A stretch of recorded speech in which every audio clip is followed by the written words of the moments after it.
La furtivité, c'est, au même titre que la 5e génération, un concept qu'on peut qualifier de mot-valise. Tout le monde a l'impression de comprendre, et pourtant c'est un sujet bien plus complet que l'image que beaucoup en ont, y compris dans les médias.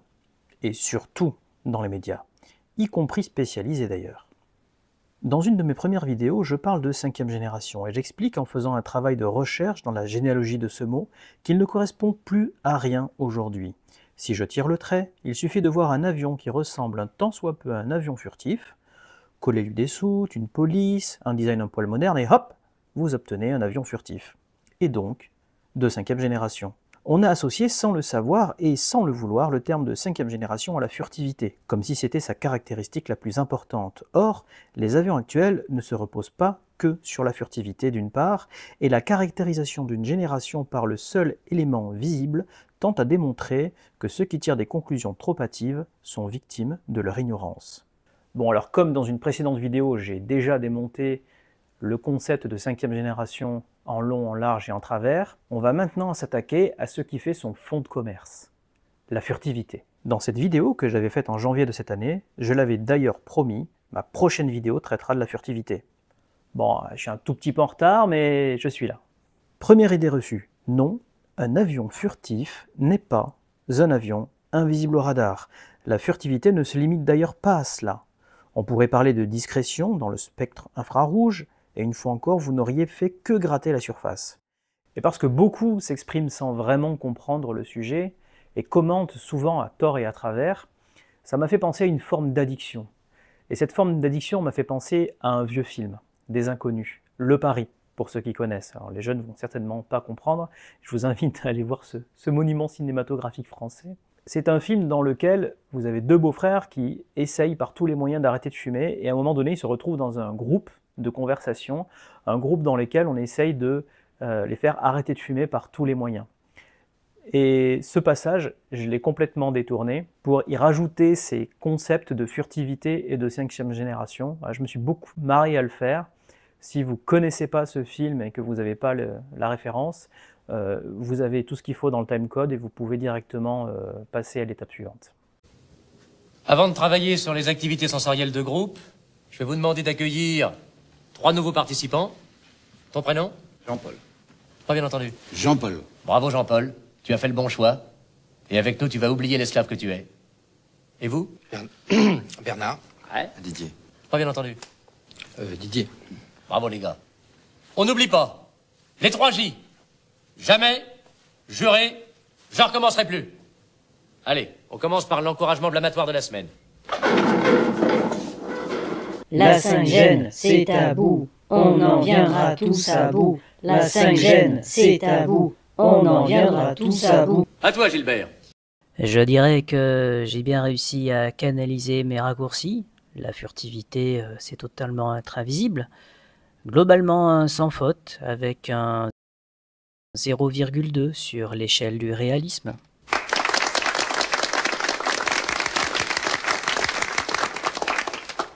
Je vous souhaite à tous d'avoir le même cursus que Gilbert. À toi André. Je pense avoir déjoué quelques pièges, basiques dans les commentaires d'une vidéo. J'ai pas réagi. C'est tout? C'est tout. On m'a dit que le Rafale était meilleur que le F-35 et j'ai pas répondu. Tu as refusé. J'ai dit qu'il était invisible au radar, punaise. Invisible.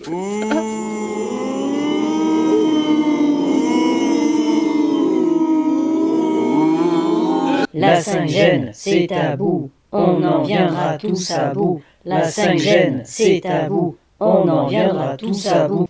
Ah bien. Ah bien. Ah bien. Bien. Ah bien. Bien. Ah bien. Bien. Ah bien. Répète! Non, je suis pas un troll. Bien! C'est pour qui les avions invisibles? C'est pour les trolls. Et toi, t'es un troll? Non, je suis pas un troll. J'ai pas entendu! Je suis pas un troll. Et les raccourcis, c'est pour qui les raccourcis? Pour les pseudo-experts. Et toi, t'es une Non, je suis pas une pseudo-experte? pseudo-experte. Alors, avant de partir, on n'oublie pas que... La 5 c'est tabou, on en viendra tous à bout. Bien.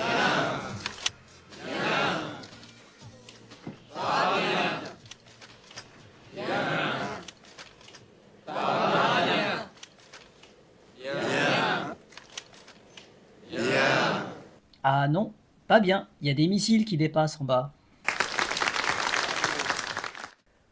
Ce que j'ai voulu marquer avec cette vidéo rigolote, c'est que ce terme de furtivité, comme de 5e génération, amène une simplification extrême d'un sujet qui est passionnant, complexe, mais qui du coup le dévoie complètement et le détourne complètement. Donc dans cette série de vidéos, oui parce qu'encore une fois il y en aura plusieurs, on va essayer de démystifier et de vulgariser ce qu'est la furtivité.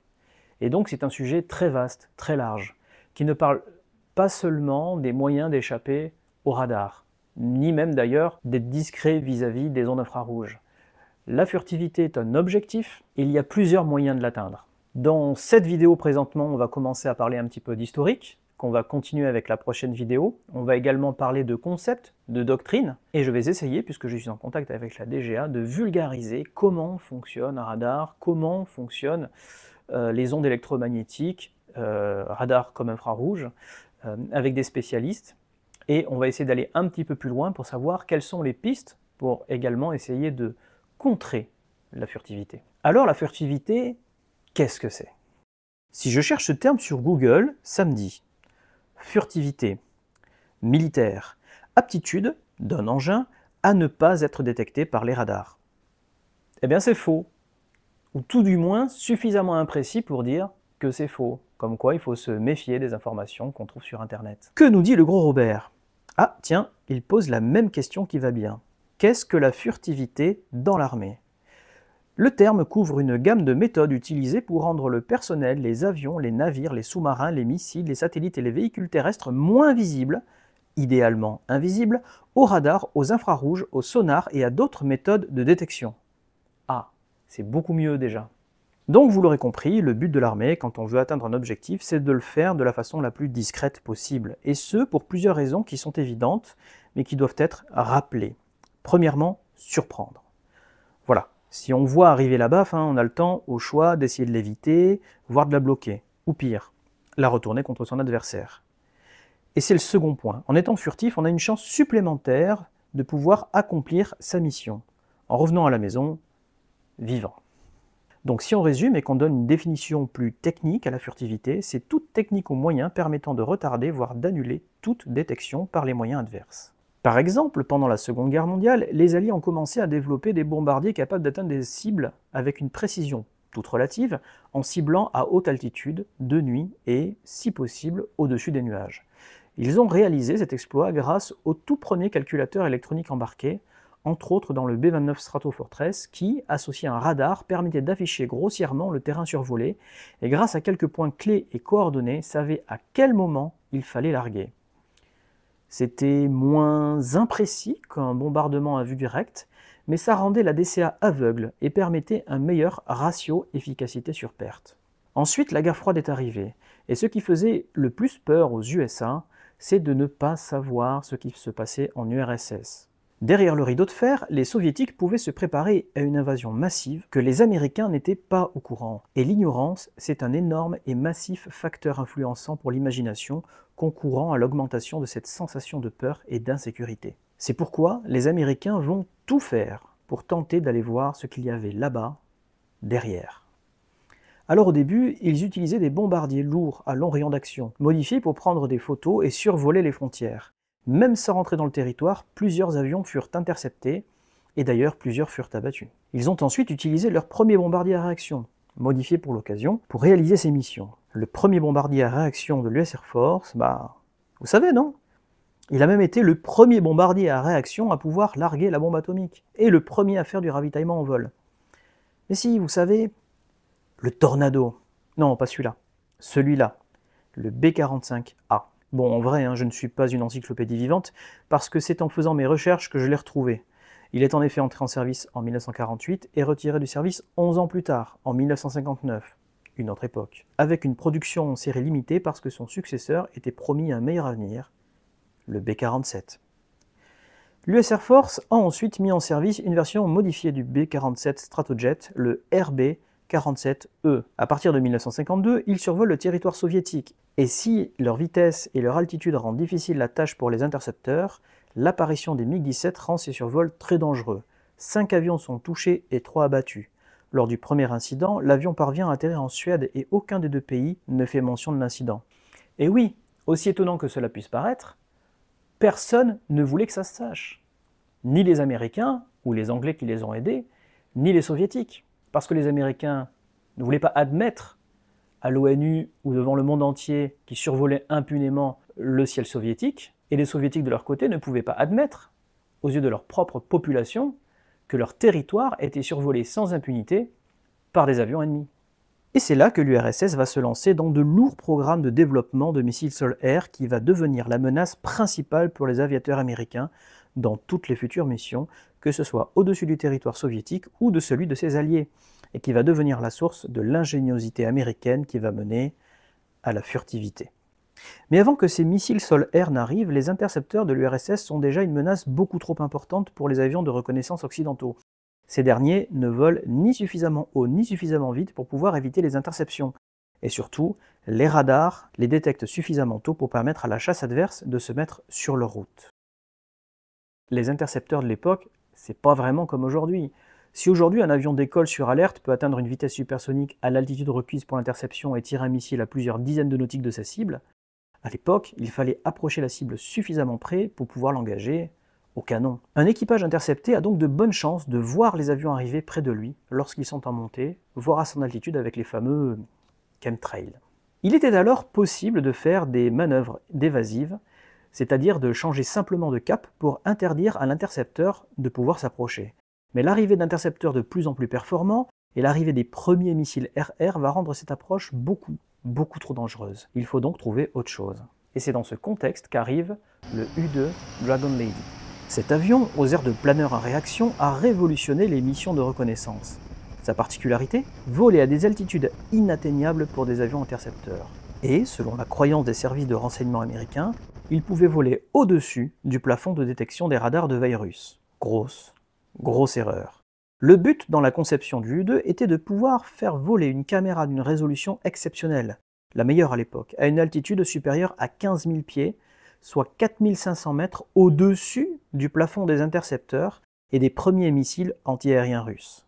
Le but de la manœuvre, dans les bureaux des Skunk Works, était de ramener une carte postale à Ike, ou Eisenhower, le président américain de l'époque. Alors cette anecdote, elle est véritable et elle est tirée d'un livre, Skunk Works. Ce livre n'est malheureusement disponible qu'en anglais, donc si vous êtes à l'aise en anglais, n'hésitez pas, achetez-le, il est exceptionnel. C'est tiré de l'histoire, c'est un petit peu l'autobiographie de Ben R. Rich, qui était le patron des Skunk Works après Kelly Johnson. Et il y a énormément d'anecdotes que je vais vous sortir qui sont tirées de ce livre, et franchement, si ça ne vous donne pas envie de le lire, je ne sais pas ce qu'il vous faut. Donc là, vous pourriez vous dire, dites donc les Américains, ça va, tranquille les survols au-dessus de l'URSS pour ramener des cartes postales ? Évidemment, le sujet était beaucoup plus sérieux que cela. Après avoir développé et utilisé en conflit la première bombe atomique de l'histoire, et c'était seulement il y a 5 ans en arrière, les Américains étaient devenus les victimes de leur propre peur.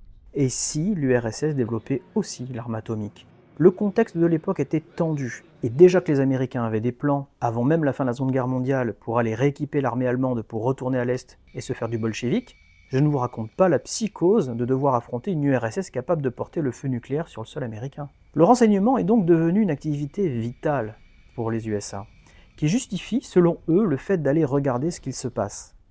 À minima pour ne pas que la peur d'un conflit déclenche le feu nucléaire d'une guerre préventive. Bref, la guerre froide, c'était quand même sacrément tendu. Bon, revenons-en au U-2. Très rapidement, 2 problèmes sont apparus. Premièrement, des pilotes faisaient mention de MiG qui se rapprochaient dangereusement des avions. Et les autorités ont dit « Mais non, t'inquiète, les radars ils peuvent pas te voir, je te dis. » Sauf que un MiG-19, ça ne va pas se rapprocher d'un U-2 par hasard. Pour pouvoir s'approcher, ça veut dire qu'ils ont dû être détectés sacrément à l'avance pour qu'un avion puisse anticiper sa course à une altitude pareille. Second problème, le développement de missiles S-75 Dvina, mieux connus en Occident sous l'appellation OTAN SA-2 Guideline. C'est un gros bébé le machin, 2 tonnes au lancement, presque 11 mètres de long. Et pour combler la relative imprécision des missiles de l'époque, une charge militaire de presque 200 kg. L'URSS avait fait de l'arrêt des survols de son espace aérien une priorité nationale. Tu m'étonnes. Et, en 1960, le 1er mai en plus, Gary Powell se fait abattre dans son U-2, c'est la fête. Rien que l'histoire autour de la capture du pilote vaut un bon film d'espionnage, mais on va éviter de s'étendre. Pour mesurer à quel point les Russes ont mis le paquet pour intercepter un U-2, plusieurs missiles furent lancés et au moins un des MiG lancés à la poursuite fut aussi abattu. Franchement, la genèse de l'U-2 mériterait une vidéo dédiée. Rien que le fait de mentionner sa vitesse de croisière qui devait rester dans une fourchette de 6 nœuds de vitesse R indiquée entre sa vitesse de décrochage et sa vitesse maximale, soit à cette altitude une vitesse réelle d'environ 20 km/h. À 20 km/h de différence près, vous passez de la vitesse maximale à ne pas dépasser à la vitesse minimale en dessous de laquelle l'avion décroche. Ou alors on peut mentionner également que le U-2, l'avion à envergure extrême s'il en est issu du programme F-104 Starfighter, l'avion de combat aux ailes les plus courtes qu'on puisse trouver. Allez, on en revient à la furtivité. Après avoir su que le U-2 se faisait effectivement suivre par les radars, ils ont lancé le premier programme de réduction de surface équivalente radar, ou SER. Ça y est, le terme technique est lâché. RCS en anglais, SER en français, surface équivalente radar. Elle s'exprime en mètres carrés et c'est une fonction de la visibilité d'un avion face au radar, mais on y reviendra plus tard. La SER est réduite avec deux méthodes. Le changement de la surface de l'appareil avec l'application d'une peinture à base de ferrite et l'utilisation d'une sorte de corde de piano, comme le disaient les pilotes, censé piéger les ondes radar. Mais ces deux éléments rendent l'avion plus lourd et son altitude et son autonomie sont réduites. Le projet fut un demi-échec. Les faibles gains n'ont pas permis d'atténuer les inconvénients. Il faut savoir qu'à l'époque, on ne maîtrisait pas bien la signature radar. Toutes les innovations ou projets visant à réduire la surface équivalente radar étaient réalisés non grâce à la science, mais plutôt en utilisant des méthodes d'expérimentation empiriques. On teste, on mesure, on modifie, on reteste, etc. Maintenant que le U-2 est vulnérable, il faut trouver une nouvelle solution. Si l'altitude n'est plus une sécurité, il reste la vitesse. Et c'est là qu'est arrivé le SR-71 Blackbird. T'as encore acheté un jouet? Non, on me l'a donné celui-là. Non mais... Et c'est là le moment publicité de la vidéo, puisque je remercie énormément Toys & Go de m'avoir fait parvenir cet incroyable objet, cet incroyable jouet. Alors c'est pas vraiment un jouet pour les enfants, hein, puisqu'il est assez fragile à manipuler, il faut faire attention, qui nous vient d'un set Kobi. Kobi. Si vous ne connaissez pas cette marque, retenez-la, parce que vous allez en entendre parler. Depuis tout gamin, je suis fan des Lego. J'ai attendu, une fois adulte, d'avoir un gamin moi-même pour justifier de lui en acheter plein. Quand j'étais enfant, avec mes sauts de Lego, je me faisais des avions de chasse, des bateaux de guerre, des porte-avions. Que de choses que la politique de Lego s'interdit de faire. Je peux comprendre, mais ça gonfle. Et c'est là que Kobi entre en scène. C'est une marque polonaise et tout est fabriqué en Europe. Et son principal revendeur français, Toys & Go, qui a répondu à mon appel. Mon premier partenariat. Ils ont une boutique physique à Toulouse et heureusement que c'est loin de chez moi. Mais malheureusement, ils ont aussi une boutique en ligne. Et regardez tout ce qu'on y trouve. Des avions de la Première Guerre mondiale, Seconde Guerre mondiale et des plus récents, de tout pays. Regardez-moi, des Mirage 2000 et des Mirage 3. L'Alpha Jet avec même un modèle aux couleurs de la patrouille de France. Il rend super bien. J'en ai acheté 2 et quand je le pourrai, j'en prendrai 6 autres et ça fera le décor de mon studio et vous les aurez derrière moi en formation avec effet fumigène et tout. J'ai ma petite idée. Ils ont aussi fait le Rafale, mais là, me concernant, je trouve que c'est pas du tout une réussite. Le Rafale, il a des formes galbées, proches d'une déesse grecque, qu'on essaie de reproduire avec des briques. Alors ok, ça marche bien pour les tanks, et c'est d'ailleurs pour ça que je trouve que le F-35 est bien réussi, mais le Rafale... Bon, je sais pas si j'ai le droit de dire ça en faisant de la pub, mais je m'en fous. Je ne pense pas que la boutique me fera un procès si vous lui ruinez son stock en ne lui laissant sur les bras que ce modèle-là. En parlant de boutique, ils ont un système de remise très sympa. En fonction du nombre de briques cumulées, vous pouvez aller graduellement jusqu'à 20% de remise cumulée. Sympa, non ? Si vous n'avez jamais rien eu d'autre que des Lego, et que vous avez éventuellement testé quelques autres marques de produits principalement fabriqués en Chine, vous savez que la qualité des briques et surtout des manuels est souvent très variable. Je peux vous assurer que Kobi a une qualité irréprochable. Mieux, pas d'autocollant. Les pièces sont imprimées quand c'est nécessaire. Et pour les éléments un peu spécifiques, il y a des pièces qui sont moulées. Non, parce que c'est bien de tout faire avec des briques standards, hein, ok, chouette. Mais allez pas me dire que ça, c'est pas plus beau quand même, non ? Je peux aussi témoigner du sérieux de la marque, car j'ai déjà acheté un set sur lequel il manquait quelques pièces. J'ai écrit à la marque et j'ai reçu les pièces manquantes par la poste quelques jours plus tard et sans rien payer. Franchement, rien à dire. Alors comme je vous l'ai dit, ce n'est pas Kobi ni Toys & Go qui m'ont contacté. Donc je ne suis pas au marché en train de vous vendre des produits détache-tout là. Hein. C'est moi qui adore cette marque, et travailler avec eux, c'est déjà une petite victoire pour moi. Donc j'espère que ce partenariat vous plaira, et que ce produit vous plaît. Et dépêchez-vous, parce que celui-là, il est collector, et il n'y en a pas des masses en stock. Grâce au code promotionnel Bruno Aviation, sans espace et sans majuscule, vous pourrez bénéficier de 5% de remise sur tout le magasin, en dehors des promotions déjà existantes. En utilisant ce code, vous me permettez aussi de toucher une petite commission égale à votre remise. Alors si vous aimez ce que je fais, si vous aimez les briques, si vous aimez assembler des briques avec vos enfants ou petits-enfants, n'hésitez pas. Donc le SR71 Blackbird, celui-là je l'aime beaucoup, je suis d'ailleurs très content d'avoir pu l'obtenir. Il mériterait sa vidéo dédiée. Mais il y a déjà eu une vidéo qui a été faite, elle est même extrêmement bien réalisée, extrêmement bien faite, par Vincent de la chaîne Stardust, et je vous invite à aller la voir. Mais certainement que je vais également en faire une, parce qu'il y a tellement de choses et d'anecdotes à dire autour de cet avion, qu'une seule vidéo ne suffit pas. Le SR71 Blackbird, et avant le A12 Oscar, c'est d'ailleurs le premier programme aux USA dans lequel il y avait un objectif clair de réduction de la surface équivalente radar, en plus d'une vitesse de croisière proprement hallucinante. Je ne sais pas si vous mesurez l'ampleur du tour de magie que vont faire les Skunkworks. Oui, parce que c'est encore chez eux que la magie va opérer. D'ailleurs, le U2, comme le F-104, sur lequel il était basé, ou encore le Blackbird, ont une chose en commun. Enfin, une personne plutôt. Clarence Johnson, ou Kelly Johnson pour les intimes, une légende de l'aviation, le Marcel Dassault des USA à bien des égards. Revenons-en au SR71 Blackbird. Son histoire est complexe, vidéo dédiée, tout ça. Mais là, voler à de telles vitesses, tout est à inventer. Déjà, quels matériaux? La chaleur générée à Mach 3 est beaucoup trop élevée pour les matériaux déjà utilisés. Ils vont donc utiliser du titane, métal qui pose de gros soucis. Premièrement, il est trop compliqué à usiner, donc les Skunkworks vont devoir non pas seulement inventer un avion, mais inventer également les machines-outils pour pouvoir les concevoir. L'autre gros souci, c'est qu'on ne trouve pas du titane partout, et le plus gros producteur mondial de ce métal était l'URSS. La CIA va donc créer plusieurs sociétés écrans pour exfiltrer un maximum du précieux métal en dehors de l'URSS, métal qui servira à les espionner. Cocasse. Et des anecdotes, il y en a plein. Comme le fait que tous les pilotes sélectionnés devaient être des hommes mariés et bons pères de famille. Pourquoi? Pour être certains qu'ils aient une raison de rentrer le soir et qu'ils n'aillent pas se poser en URSS avec leurs avions top secrets, comme certains Russes l'ont fait. Une toute autre époque. Je pense que pour la même raison, on prendrait des célibataires pour la même mission aujourd'hui, pour ne pas qu'ils aient une raison de ne pas vouloir rentrer le soir. Quoi? Non, rien. Un autre souci dans cet appareil, c'est le carburant. À une telle altitude, avec un moteur aussi spécial qui va devoir être inventé à partir d'une feuille blanche, il va lui falloir un carburant complètement nouveau.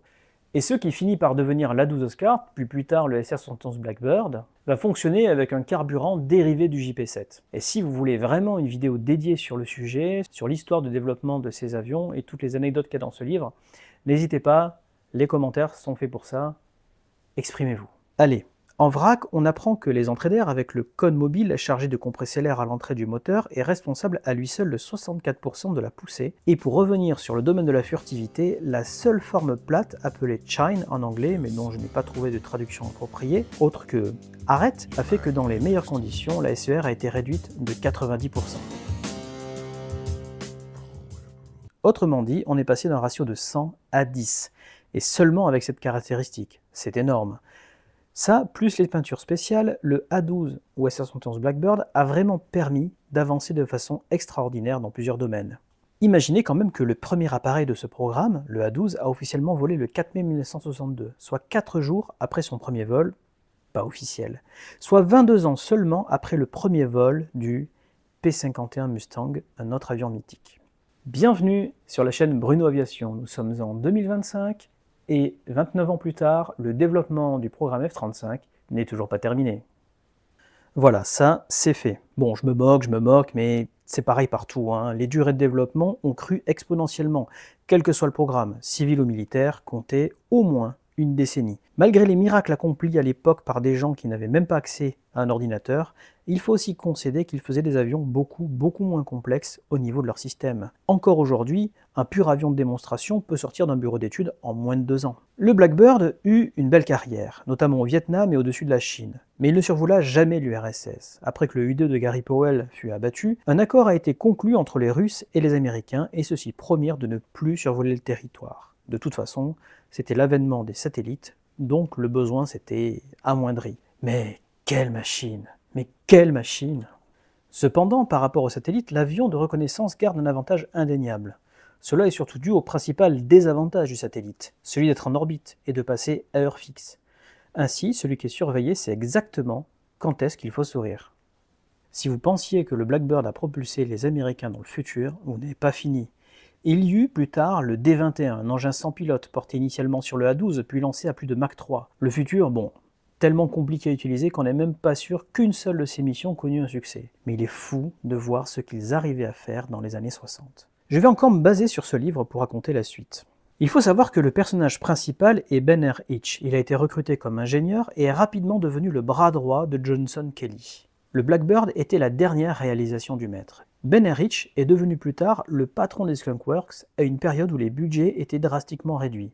Son prédécesseur s'était fait un nom en créant nombre d'avions parmi les plus célèbres et des réalisations tout simplement extraordinaires et iconiques. Ok, je dérive un peu du sujet, mais regardez plutôt. Le L-10 Electra, le P-38 Lightning, le Lightning qui volait bien, hein, pas le 2, le Constellation, le F-80 Shooting Star et la version d'entraînement T-33, le F-104 Starfighter et le U-2, le C-130 Hercule, et la famille des Blackbird avec le A-12, YF-12, SR-71 et les drones M et D-21, et le C-140 Jetstar, premier avion d'affaires entré en service.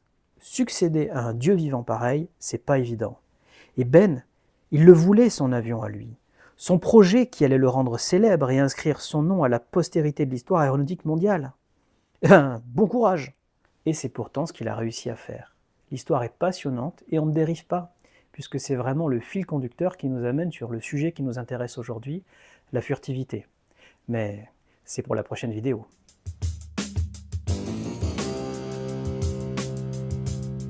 Feels so good. You're lying here next to me. Oh, what a groove. You have no idea how it feels. My hands just won't keep still. I love you, baby.